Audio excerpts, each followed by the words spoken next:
Cash is not laziness. Cash is powder. And if you do not understand that sentence, you will spend half your life confusing paper wealth with actual power. I have watched intelligent people become helpless because all of their money was technically working while none of it was available. That is one of the uglier jokes in modern finance. The culture teaches you to optimize every dollar for return, to keep money deployed, to stay fully invested, to treat idle cash like an embarrassing failure of sophistication. Then chaos arrives, and the same people who were boasting about being fully allocated discover they cannot buy, cannot wait, cannot leave, and cannot think clearly. That is not wealth. That is a hostage situation with a nice monthly statement. I want to speak to you brutally because the subject deserves brutality. Most financial advice is written by people who live on spreadsheets and forget that human beings live inside time, fear, deadlines, and broken plumbing. They talk about inflation, fees, tax drag, efficient frontiers, and market exposure as if the goal of money were to win a classroom argument. It is not. The goal of money is not to look optimized on paper. The goal of money is to put you in a position where you can act when other people freeze. That is what cash does. Cash is dry powder. Cash is refusal power. Cash is the right to move before permission arrives. And because most people do not understand that, they walk through life over-invested, overextended, overdependent, and emotionally underarmed. The crowd thinks wealth is a number. I think wealth is a posture. Can you wait? Can you walk away? Can you buy when prices are ugly and emotions are worse? Can you say no to a bad boss, a bad deal, a bad business partner, a bad lender, a bad tenant, a bad neighborhood, a bad market, a bad year? If the answer is no, then your balance sheet may look impressive and your actual life may still be fragile. That is the hidden mechanism the culture refuses to explain. Real wealth is not only ownership, it is optionality. It is the ability to choose without immediately asking, can I survive this choice for the next 90 days? Most people cannot. That is why they mistake movement for strength. They see money in stocks, money in home equity, money in private assets, money in retirement accounts, money in businesses, money in things that are theoretically valuable, and they tell themselves they are rich. Then the wrong quarter comes, markets fall, credit tightens, jobs wobble, a family problem appears, a landlord panics, a seller gets desperate, a boss becomes intolerable, a business opportunity appears with a short clock and a cheap price. Suddenly, the person with the highest net worth in the room may also be the weakest, because every asset they own requires a sale, a loan, an approval, a delay, or a discount before it can become action. That is what I mean when I say many people are rich on paper and poor in motion. Motion is what matters in chaos. I have spent a lifetime around capital, and one principle keeps humiliating amateurs. The best opportunities do not appear when everybody feels safe and liquid and confident. They appear when fear is highest and liquidity is lowest. In the moments that define fortunes, the crowd is usually not buying. The crowd is surviving. The crowd is defending. The crowd is liquidating. The crowd is begging time to slow down. That is precisely why the person with powder wins. When markets crash, everybody loves repeating the old line about being greedy when others are fearful.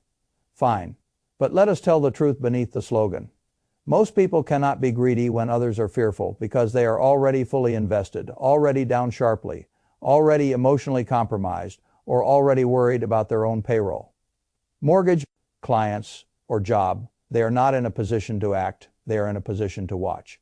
Watching is not power. Powder is power. That is why 2008 rewarded a certain type of person. That is why 2020 rewarded a certain type of person. And that is why the next ugly period, whatever shape it takes, will reward the same type again. Imagine two people entering a crash. The first person did everything the polite financial world told him to do. He stayed fully invested. He squeezed out every available basis point. He hated cash because cash offended his spreadsheets. His portfolio looked responsible. Then the market fell 35%. His business slowed. A personal emergency hit. He needed money.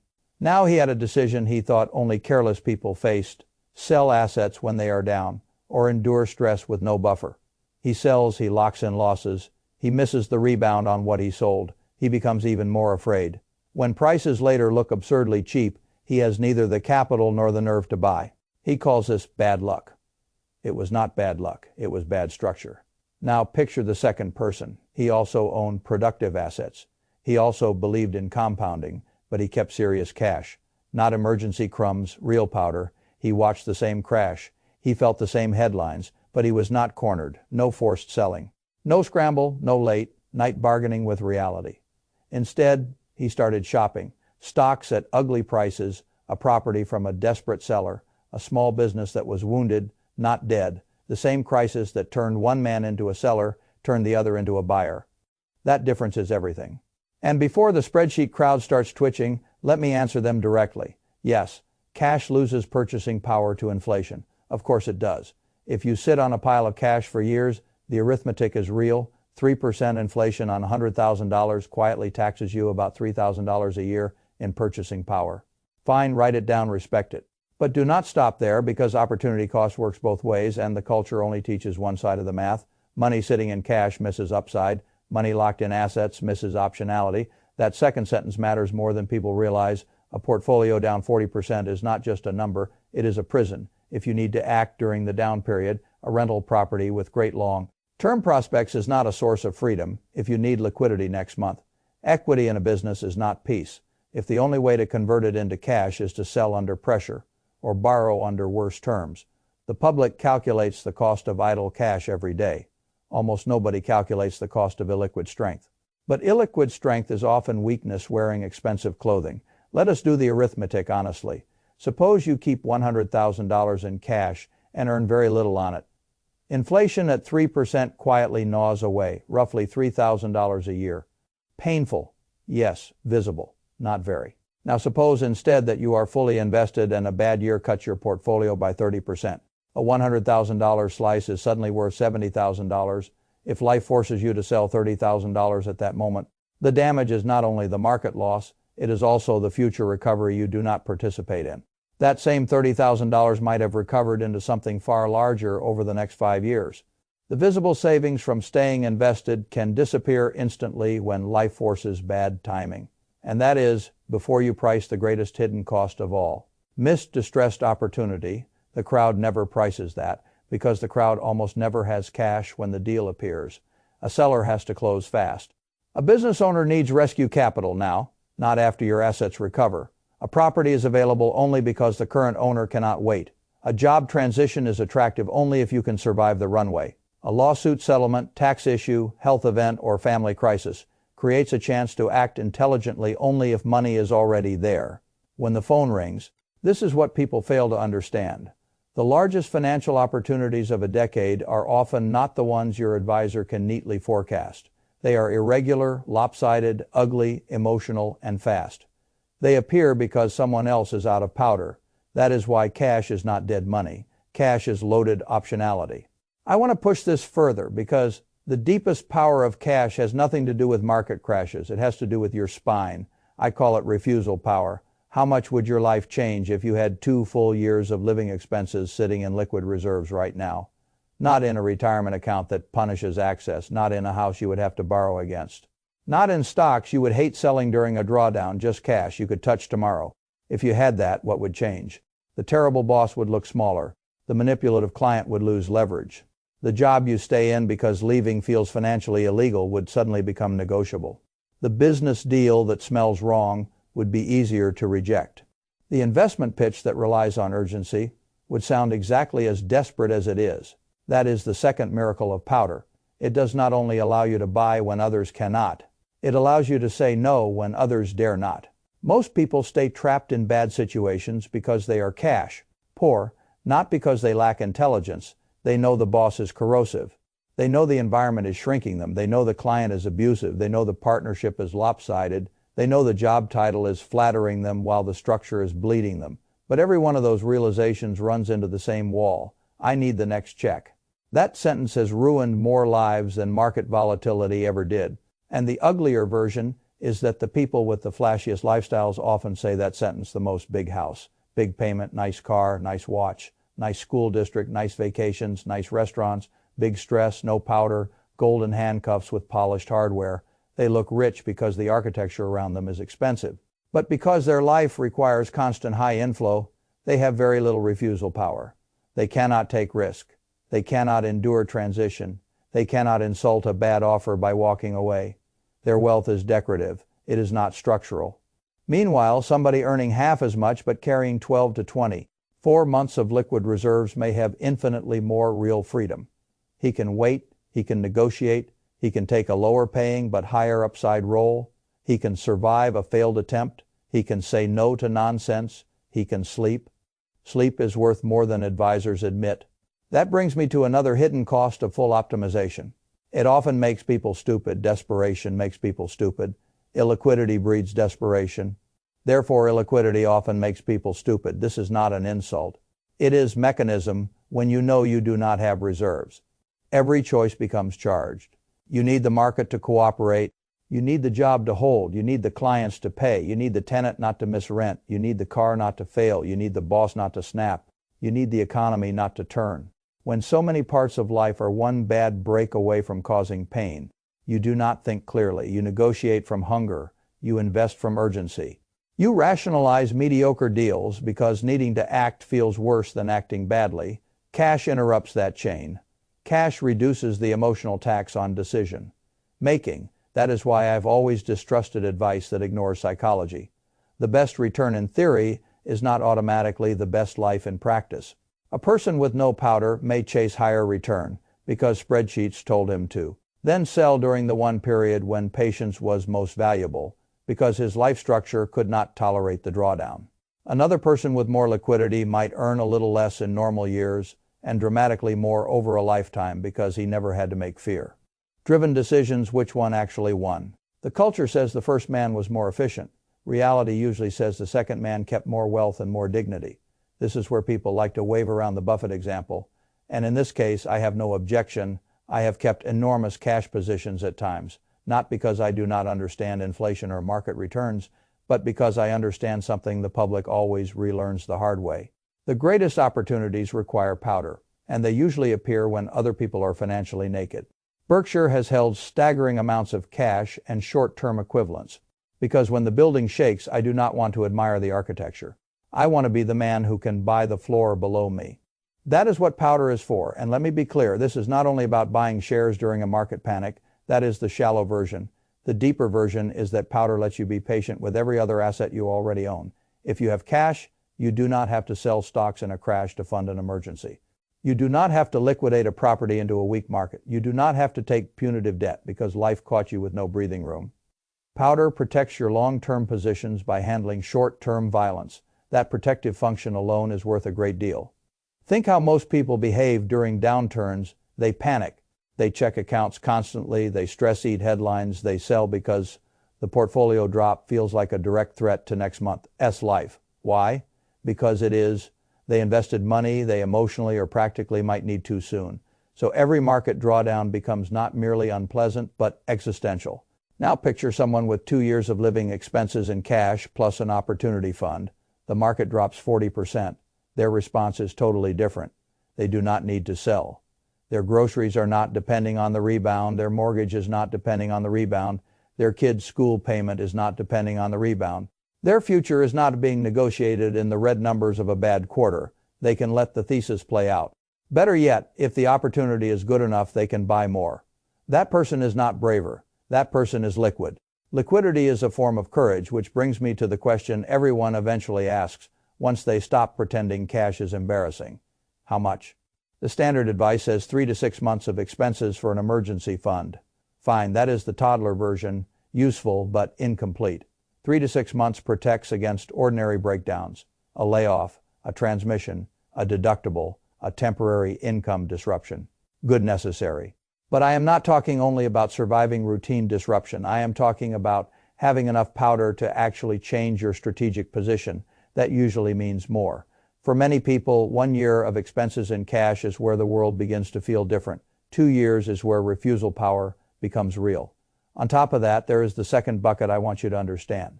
The opportunity fund. This is not the emergency reserve. This is not for broken appliances or medical copays or surprise travel for family. This is capital sitting in readiness specifically because you understand the future will occasionally offer a lopsided trade. Maybe that means a down payment on a distressed property. Maybe it means rescue capital for a good business at a bad moment. Maybe it means buying productive assets aggressively during a crash. Maybe it means giving yourself runway to switch careers or start something that will matter in 5 years. But if the opportunity bucket does not already exist when the window opens, You do not have an opportunity strategy. You have a wish. I can hear the objections already. That is way too much cash. No one can get rich like that. You are losing too much to inflation. You should be fully invested. You should be appropriately armed. There is a balance here, and the balance is far more personal than the public likes to admit. If your monthly expenses are $4,000, then 1 year is $48,000. 2 years is $96,000. Add another $50,000 opportunity fund and you are sitting on $146,000 in cash. The average advisor will twitch. He will calculate the inflation drag. He will tell you how much this could have become in a broad index. He will make you feel guilty because your money is not earning enough for him. But what did that cash actually buy?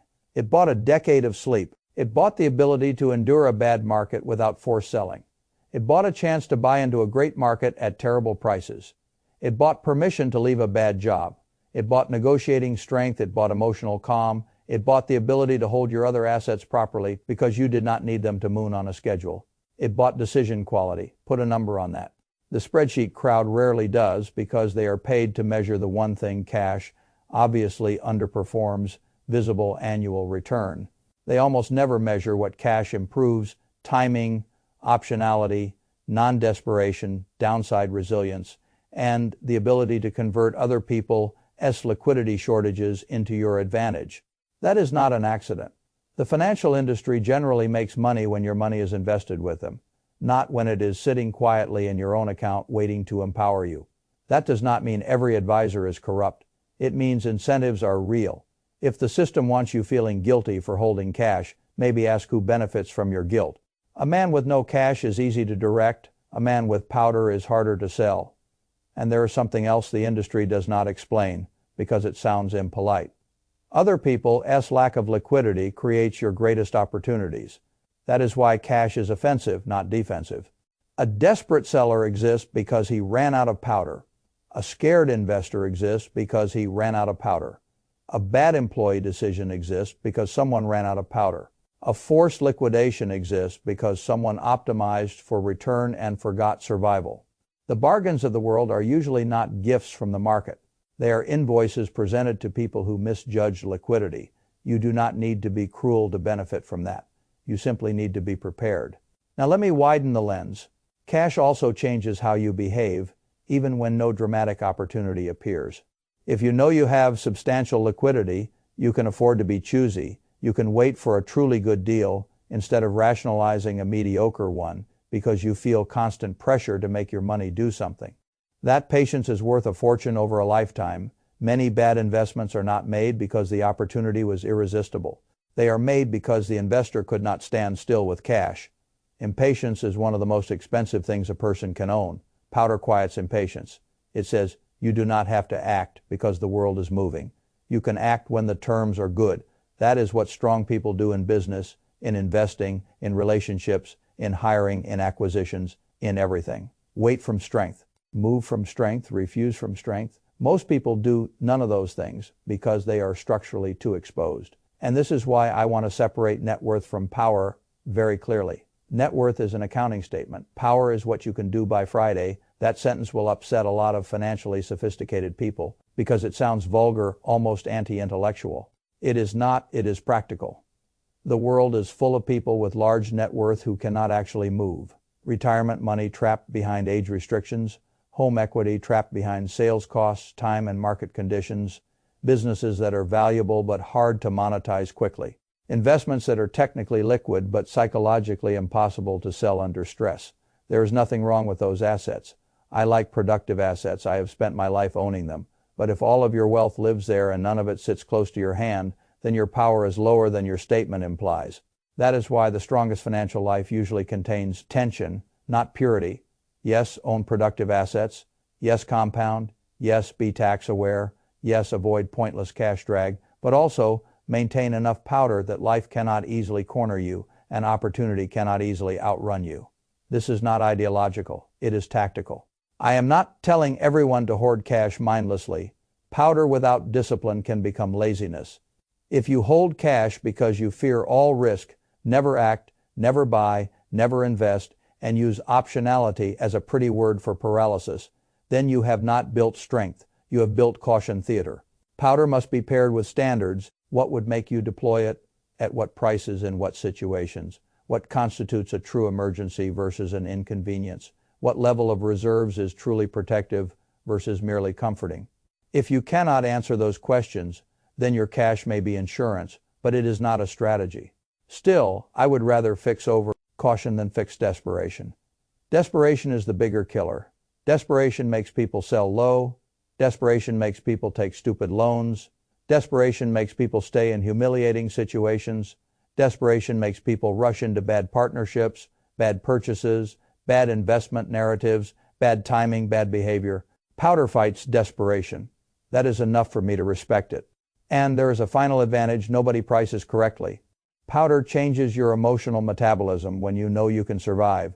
Your nervous system quiets down. You stop reading every market move as a referendum on your safety. You stop needing every paycheck to rescue your structure.